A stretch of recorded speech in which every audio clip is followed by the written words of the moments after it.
આજની ધર્મકથા. પ્રણામ. અંતરાય કર્મ છેલ્લી ઢાળ 8 કર્મની, અને છેલ્લી ઢાળમાંની 5મી ઢાળ દીપક પૂજાની, એ ગઈકાલે આપણે પૂરી કરી.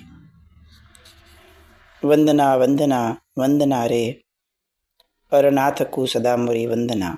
એ રાગ પરથી જીનરાજ કુ સદા મોરી વંદના. અને ઉપભોગાંતરાય કર્મ, એને દૂર કરવા માટેની વાત. એ કર્મ ક્યાં ક્યાં નડે છે એની વાત, કોને કોને નડ્યું છે એની વાત, એ બધું જ આ ઢાળની અંદરમાં પૂજ્ય વીર વિજયજી મહારાજ સાહેબે સમજાવ્યું.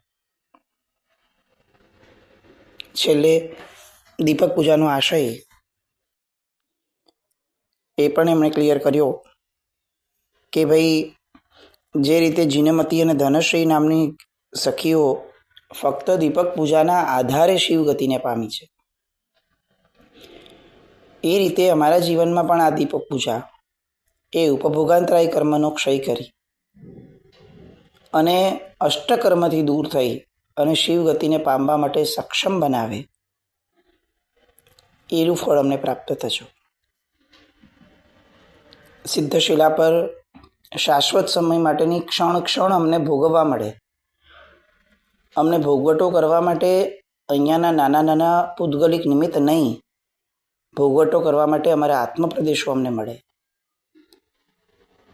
એવું અમારું જીવદળ, એવું અમારું ભાગ્ય, એવું અમારું સૌભાગ્ય અને એવો અમારો અધિકાર અમારા પોતાના આત્મા પરનો અમને પ્રાપ્ત થાય, એવી માંગણી આ દીપક પૂજા દ્વારા કરી છે. છેલ્લે કાવ્યની અંદરમાં ઓમ રેમ શ્રી પરમ પુરુષાય પરમેશ્વરાય જન્મ જરા મૃત્યુ નિવારણાય તુર્ય વિઘ્નોચ્છેદનાય શ્રીમતે વીર જિનેન્દ્રાય દીપમ યજામહે સ્વાહા. તુર્ય વિઘ્નોચ્છેદનાય એટલે ચોથા અંતરાય કર્મના છેદની વાત અહીંયા કરી. ચોથું અંતરાય કર્મ કયું છે? તો ચોથું અંતરાય કર્મ છે ઉપભોગાંતરાય કર્મ. એનો નાશ કરવા માટેની વાત કરી. હવે આગળ છઠ્ઠી પૂજાની અંદરમાં વધે છે, અક્ષત પૂજા. અને સૌ પ્રથમ એઝ યુઝ્યુઅલ જે એમણે દરેક પૂજાઓમાં 64 પ્રકારની પૂજાઓમાં કર્યું છે, એમ દુહાની અંદરમાં પૂજાનો આશય સ્પષ્ટ કરે છે કે ભગવાન, હું આ પૂજા કેમ કરવા માંગુ છું. આશય શુદ્ધિ આપણને ક્રમ શીખવાડે છે કે કોઈ પણ કાર્ય કરતાં પહેલાં એક આશય શુદ્ધિની અભિવ્યક્તિ, તે ક્રિયા જેમની સમક્ષ કરાય છે એમને કરવી જોઈએ. વીર્ય વિઘન ઘન પડલ મેં અવરાણુ રવિ તેજ કાલ ગ્રીષ્મ સમ જ્ઞાનથી દીપે આત્મ સતેજ. શબ્દો આમ અઘરા લાગે, પણ વાત સાંભળીએ ત્યારે આપણને એવું લાગે કે એકચ્યુઅલ સ્થિતિ આપણી શું છે. પૂજ્ય વીર વિજયજી મહારાજ સાહેબની 64 પ્રકારની પૂજા સામે રાખીએ ને તો આપણને ખ્યાલ આવે કે સ્ટેપ બાય સ્ટેપ એ આપણને થોડા ટેકનિકલ અને થોડા લોજિકલ બનાવે છે. ક્યાંક ક્યાંક એમણે આપણને સંવેદનશીલ બનાવ્યા, પણ મૂળમાં આપણી સમજણનું સ્તર વધે એ રીતે દરેક કર્મની સમજણ એમણે સ્ટેપ બાય સ્ટેપ આપી. અત્યારે સમજો અંતરાય કર્મ ચાલે છે, તો લાઈનથી ભોગાંતરાય કર્મ, એ પછી ઉપભોગાંતરાય કર્મ આવ્યો. હવે આખા ને આખા અંતરાય કર્મનું મૂળ, અને કદાચ એમ કહી શકાય કે આખા ને આખા 8 કર્મોનું મૂળ એ અહીંયા વ્યક્ત કરે છે. આમ આપણે સમજ્યા છે કે મોહનીય કર્મ એ 8 કર્મોની પાયલોટ કાર છે. એ ન હોત તો કદાચ 8 કર્મો આટલા બધા ચીકણા ન થયા હોત અને આટલા બધા દીર્ઘ પણ ન થયા હોત. પણ હવે જે કર્મની વાત અહીંયા મૂકી એમણે ભોગાંતરાયના વિભાગની, એ એવું કર્મ છે કે જે ન હોત તો મોહનીય કર્મ માટેનું બળ પણ ના મળ્યું હોત. આ સંસાર ચાલવા માટેનું જે બળ છે, એ બળ જ આપણને જે કર્મથી મળે છે એ કર્મને છેદવાની વાત અહીંયા કરે છે. વાત શું મૂકે છે? તે કે ઉનાળાના સમયના કિરણો જેવા જ્ઞાન વડે તે વાદળ વિખરાઈ જતા આત્માનું તેજ પણ દીપી ઉઠે છે. એટલે શું? તો કે એમણે કલ્પના કરી છે કે ભાઈ સૂર્યનું તેજ એ આ જગત ઉપર છવાયેલું છે અને એવામાં અચાનક જ એની ઉપર વાદળા આવીને ઊભા રહી જાય છે. વાદળા એના પ્રકાશને એના તેજને આવરી લે છે. એ પછી શું થાય કે ઉનાળાનો સમય છે, એવા સમયે કિરણો, સૂર્યના કિરણો એ કેવી રીતે વાદળા હટી જવાથી એકદમ તેજમય થઈ જાય છે. બસ એવી જ રીતે આ વાદળા હટાવવા માટે એક કર્મ હટાવવું જરૂરી છે કે જે કર્મ જેવું હટશે સૂર્યના કિરણો આપોઆપ આ જગતને બરોબર તેજ અને તાપ આપશે. એ આવરણ એટલે શું? એ આવરણ એટલે વીર્યાંતરાય કર્મ. આપણે આપણી ભાષામાં સમજીએ. ક્યાંક કોક ડેમ છે, ત્યાં ડેમની અંદરમાં ઇલેક્ટ્રિસિટી જનરેટ કરવા માટેની પ્રક્રિયા ચાલે છે. આપણે રહીએ છીએ આપણા શહેરમાં. હવે એ ઇલેક્ટ્રિસિટી જે જનરેટ થઈ એ આપણા શહેર સુધી ક્યારે આવશે? કે જ્યારે પાવર હાઉસનું કનેક્શન આપણા શહેર સાથે ક્યાંક ને ક્યાંક કોક રીતે જોડાયેલું હશે. તો ઇલેક્ટ્રિસિટી જનરેટ એની મેળે થઈ રાખતી હોય એનાથી શહેરને કોઈ ફરક ના પડે. શહેરને ફરક ત્યારે જ પડે જ્યારે જનરેટ થયેલી ઇલેક્ટ્રિસિટીને શહેર સુધી પહોંચાડાય અને શહેરમાં આવેલી ઇલેક્ટ્રિસિટીને છેક આપણા ઘર સુધી પહોંચાડાય. અત્યારે આપણને બહુ સરળ લાગે છે કારણ કે આ વસ્તુ આપણા અજાણતા બહુ સહજ રીતે થઈ ગયેલી છે. પણ ટેકનિકલ મેટર એ છે કે આવું થયા વિના આ શક્ય નથી હોતું. તો પેલી જનરેટ થયેલી ઇલેક્ટ્રિસિટીને અહીંયા સુધી પહોંચાડે છે જે તત્વ, જે વાયર કે જે પાવર હાઉસનું કનેક્શન, એ જ ન હોત તો આપણા ઘરે લાઇટ ન થઈ હોત. તો મુદ્દો એક્ઝેક્ટ આ છે. આત્મા એનું અનંત વીર્ય છે, અનંત ઉર્જા, શક્તિ, આ બધું આત્માની અંદરમાં પડેલું છે. હવે એ કોઈને આપવા માટે કે લેન્ડ કરવા માટે નહોતું થતું. એ મૂળમાં એ લોકો પોતાનો સ્વભાવ છે અને આત્માનો પોતાનો એ વીર્ય એ પોતાની અંદરમાં સમાઈ જાય. પણ એક કનેક્શન ઊભું થયું જેને આ વીર્યની ઉર્જા, શક્તિ એ કર્મ બંધ કરવાની પ્રવૃત્તિ સુધી પહોંચાડી. દેહને, જે તે સમયે જે દેહ આપણે લીધા, શરીર લીધા, એ શરીરને આત્માની ઉર્જા કનેક્ટ કરાવીને પહોંચાડાવી. એટલે શું થયું? તો કે શરીરે પ્રવૃત્તિ કરવાની શરૂ કરી. એને શક્તિ મળી એટલે એને વિચારવાનું શરૂ કર્યું, બોલવાનું શરૂ કર્યું, કાર્યો કરવાના શરૂ કર્યા. એ બધું શરૂ કર્યું એટલે ધડાધડ એનો કર્મ બંધ થવા લાગ્યો. હવે જે કર્મ બંધ થવા લાગ્યો એનો ઉદય આવ્યો. એ ઉદય સમયે પણ પેલી કનેક્ટિવિટી ચાલુ છે એટલે ફરી પાછો નવો બંધ થયો. તો અલ્ટિમેટલી જીવને જો આ કનેક્શન ન મળ્યું હોત તો વાત પૂરી થઈ ગઈ હોત. કારણ કે શરીર પોતે એ તો પૂતગલ છે, પૂતગલ જળ છે. જળ તો પોતાની મેળે હલી પણ ન શકે, પોતાની મેળે વિચારી પણ ન શકે, કંઈ જ ન કરી શકે કારણ કે એનામાં ચૈતન્ય જ નથી, જીવ જ નથી. જેમ કોઈ વ્યક્તિ મૃત્યુ પામે છે તો શું થાય છે? એનો દેહ એમનો એમ જ છે પણ એની કનેક્ટિવિટી નીકળી જાય છે અને એ સમયે કનેક્ટિવિટી કોઈ બીજી ગતિમાં ગયેલા આત્મા એ બીજી ગતિમાં રહેલા દેહને આપી દીધી. તો આ કનેક્ટિવિટી કોણ આપે છે? એ આપે છે વીર્યાંતરાય, વીર્ય. આ વીર્યાંતરાય કર્મના કારણે આ કનેક્ટિવિટી આપવી પડે છે.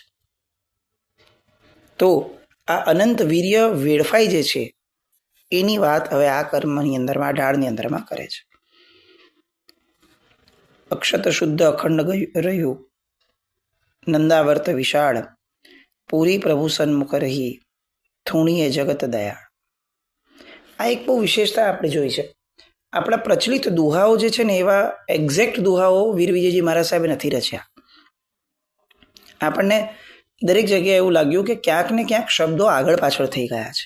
અત્યારે આપણી પાસે જે આવ્યું છે એમાં એક બે પંક્તિઓ સેમ આવે, પછી બીજી બે પંક્તિઓ બદલાઈ જાય. આવું કેમ થયું હશે? કદાચ આપણી કલ્પના એમ છે કે અપભ્રંશવાળો ભાગ, કે ભાઈ કેટલીક વસ્તુઓ લોકોક્તિના કારણે થતી હોય, લોકો બોલતા જાય ને એ જ ઉક્તિ બની જાય, એ જ દુહો બની જાય. અને એમ કરતાં કરતાં આપણા સુધી જ્યારે પહોંચ્યો ત્યારે એ દુહો થોડો અલગ થઈને આવ્યો. સારો થયો, ખરાબ થયો એમ વાત નહીં, અલગ થઈને આવ્યો. હવે જુઓ, આ દુહો છે. અક્ષત શુદ્ધ અખંડ સ્યું નંદાવર્ત વિશાળ, પૂરી પ્રભુ સન્મુખ રહી થોણીએ જગત દયાળ. આપણો રેગ્યુલર જે દુહો છે, શુદ્ધ અખંડ અક્ષતગ્રહી નંદાવર્ત વિશાળ, પૂરી પ્રભુ સન્મુખ રહો ટાળી સકળે જંજાળ. હવે કોમન પાર્ટ કેટલા છે? તો કે નંદાવર્ત વિશાળ અને પૂરી પ્રભુ સન્મુખ રહો. અચ્છા, આ દુહા બનાવવાવાળા આપણી દ્રષ્ટિએ કોણ છે? તો કે વીરવિજયજી મહારાજ સાહેબ છે. તો વીરવિજયજી મહારાજ સાહેબે આવી રીતે કર્યું હશે કે એમણે પોતે દુહા બનાવ્યા અને પછી બધા દુહાનું કોમ્બિનેશન કર્યું હશે કેટલીક પંક્તિઓનું? આવું તો ન થાય.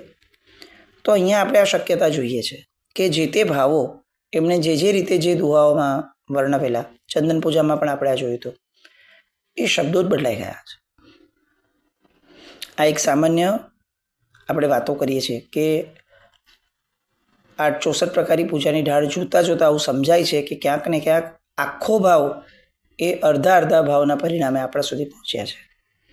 પ્રયત્ન એવો થવો જોઈએ વડીલો દ્વારા, આપણા દ્વારા, કે આપણે એમના તે ભાવને એક્ઝેક્ટ તે સ્વરૂપે સ્તવવા માટે, ગાવા માટે, પાકું કરવા માટે અને ભાવવા માટે આપણે સક્ષમ બનીએ. અક્ષત શુદ્ધ અખંડ સ્યું નંદાવર્ત વિશાળ, પૂરી પ્રભુ સન્મુખ રહી થોણીએ જગત દયાળ. એ જે આવરણ છે એ આવરણને હટાવવા માટે અખંડ અને શુદ્ધ એવા અક્ષત વડે મોટો નંદાવર્ત પ્રભુ સામે પૂરવો જોઈએ અને જગતના દયાળુ પ્રભુ એવા પરમાત્માની સ્તવના કરવી જોઈએ. આ વીર્યાંતરાય કર્મના ક્ષયોપશમ માટેની આ ભાવના છે.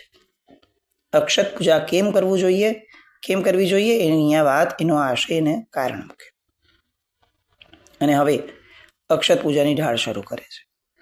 ફરીથી પ્રચલિત રાગ, કે જે રાગ આપણને ઘણી બધી વાર સાંભળવા મળ્યો હશે. જીણંદા પ્યારા મુનિંદા પ્યારા, દેખ્યો રે જીણંદા ભગવાન, જીણંદા પ્યારા મુનિંદા પ્યારા. સરસ મજાનો રાગ, બહુ જ પ્રચલિત રાગ અને આપણા સ્તવનોનો રાગ. હવે અહીંયા આગળની વાત શરૂ કરે છે. ચરમ પયડીકો મૂલ વિખરિયા, ચરમ તીરથ સુલતાન, દરસન દેખત મગન ભય હે, માગત ખાયક દાન, દેખો રે જીણંદા ભગવાન, દેખો રે જીણંદા પ્યારા. મેં આજે દેખ્યો. કોને દેખ્યો? મુનિઓના ઇન્દ્ર એવા જીનેન્દ્ર વર્ધમાન સ્વામી ભગવાન, એના મેં આજે દર્શન કર્યા. જીણંદા પ્યારા, મુનિંદા પ્યારા એટલે શું? મુનિંદા એટલે શું? મુનિ ભગવંત? તો કે ના, મુનિઓના ઇન્દ્ર એવા જીનેન્દ્ર ભગવંતનું આ બીજું નામ જીનેન્દ્ર અને બીજું નામ મુનિન્દ્ર. એટલે અહીંયા સરસ મજાનો આ પ્રાસ બેસાડ્યો. જીણંદા પ્યારા, મુનિંદા પ્યારા. મેં જોયા મુનિઓના ઇન્દ્ર એવા જીનેન્દ્ર ભગવંતને. એ કેવા છે, કેટલા પ્યારા છે, એની આખી જે જોયા પછીની વાત કરે છે. તો એ પ્રભુએ શું કર્યું? તો કે અંતિમ જે કર્મ છે, વીર્યાંતરાય કર્મ, એ કર્મ પ્રકૃતિને મૂળથી એમણે વિખેરી નાખી. એ વિખેર્યા પછી એ તીર્થંકર બન્યા. આ અંતિમ પ્રકૃતિ કેમ કીધી? કારણ કે જેવું આ કનેક્શન તૂટી જાય એટલે હવે નવો બંધ શક્ય નથી, અને નવો કોઈ પણ પ્રકારનો કર્મ બંધ ન હોય એટલે હવે ભવનું બંધન શક્ય નથી. હવે મુક્તિ મળે ને મળે જ. તો આત્માનો વીર્યાંતરાય કર્મ એમણે ક્ષય કરી અને એમણે મુક્તિ પ્રાપ્ત કરવાની દિશા પકડી. એમના દર્શન પામી અને હું એવો તન્મય થઈ ગયો છું, એવો મગ્ન થઈ ગયો છું કે હવે મને એવો ભાવ થયો કે જો એમણે કર્યું તો મારાથી કેમ ન થાય. એટલે હું હવે એમની પાસે ક્ષાયિક ભાવ, મારા વીર્યાંતરાય કર્મનો ક્ષય થાય એવું દાન માંગુ છું. અને બહુ જ વિનંતીસભર ભાવથી અને શૌર્ય પ્રગટાવવાના ભાવથી વિનંતી કરું છું કે હે પ્રભુ, તમે જેમ તે કર્મનો ક્ષય કર્યો એમ અમને પણ ક્ષય કરવાનું સામર્થ્ય આપો. અક્ષત પૂજા દ્વારા શું કરવાનું છે? તો કે વીર્યાંતરાય કર્મનો ક્ષય કરવા માટેનું સામર્થ્ય માંગવાનું છે. દરિસન દેખત મગન ભય હે માગત ખાયક દાન. ક્ષાયિક ભાવનું દાન અહીંયા ભગવાન હું તમારી પાસે માંગુ છું. જીણંદા પ્યારા, મુનિંદા પ્યારા, દેખ્યો રે જીણંદા ભગવાન, દેખ્યો રે મુનિંદા પ્યારા. પંચમ વિઘન કો ખય ઉપશમસે હોવત હમ નહીં લીન. પાંગલ બલહીના દુનિયા મેં વીરો સાલ વિધીન. દેખ્યો રે જીણંદા પ્યારા, મુનિંદા પ્યારા. આ પાંચમું વીર્યાંતરાય કર્મ, એનો ક્ષયોપશમ તો અમને થોડો અને જાજો મળે જ છે, કારણ કે એ ન મળે તો અમારું જીવન જ ન ચાલી શકે. વીર્યાંતરાય કર્મનો ક્ષયોપશમ છે એટલે આત્માનું અનંત વીર્ય અમારા સુધી પહોંચે છે. એટલે એની ક્ષયોપશમની પ્રાપ્તિ તો છે જ, પણ એનાથી અમે પ્રસન્ન નથી. કેમ? કારણ કે એનાથી અમે તમારામાં લઈ લીન થઈ શકીએ એવું નથી થતું. આ વીર્યાંતરાય છે એટલે શું થાય છે કે આત્માનું અનંત વીર્ય મળે છે, પણ દિશા નથી મળતી. અને અલગ દિશાની અંદરમાં એ વીર્ય વપરાવાના કારણે એ દિશા એ અમને તમારાથી દૂર કરતી જાય છે. અહીંયા તમારાથી દૂર એટલે સમજવું કે આત્માના પોતાના સ્વરૂપથી દૂર. અહીંયા જ્યાં જ્યાં પરમાત્માનું નામ, પરમાત્માનું વાત અહીંયા મૂકી છે, ત્યાં ત્યાં સમજવું કે અહીંયા પોતાના શુદ્ધ આત્મ સ્વરૂપની પ્રાપ્તિ માટેની વાત છે. કારણ કે પરમાત્મા પણ અંતે શુદ્ધ આત્મ સ્વરૂપ માત્ર છે. તો એમ કહે છે કે જેમ જેમ વીર્યાંતરાયનો ક્ષયોપશમ થતો જાય છે તેમ તેમ હું મારા આત્માથી દૂર થતો જાઉં છું, શુદ્ધ આત્માથી, સ્વરૂપથી. તો ભગવાન મને આ ક્ષયોપશમ બંધ કરાવો મારો, અને મને ક્ષય આપી દો. કારણ કે એના કારણે, આ ક્ષયોપશમના કારણે હું મારા જ સ્વરૂપથી દૂર થતો જાઉં છું. આ કર્મનો ક્ષયોપશમ થોડો ઘણો હોય એના ઉદય થાય ત્યારે જીવો પાંગડા, નિર્બળ અને દીન, લાચાર બનીને બેસે છે. કોના જેવા? તો પેલો વીરો સાળવી હતો એના જેવા લાચાર થઈ જાય. એ કથા આપણે જોઈ છે. એટલે અત્યારે આપણે જે કર્મ સામે લાચાર છીએ એનું કારણ આ છે કે કર્મ પાસે, જડ એવા કર્મ પાસે, નિર્જીવ એવા કર્મ પાસે આત્માના વીર્યરૂપી શક્તિ, એનો એવો ભંડાર પડ્યો છે કે જેના કારણે એ આપણા ઉપર હાવી થઈ ગયું છે. પોતે જડ છે, નિર્જીવ છે, અને એ જીવ ઉપર હાવી થયું. કેમ? કારણ કે એ જ જીવની ચૈતન્યની શક્તિઓ, વીર્ય એ લઈને બેસી ગયું. બસ એ કનેક્ટિવિટી કાઢવાની છે. હરિબલ ચક્રી શક્ર જ્યું બળીએ નિર્બળ કુળ અવતાર.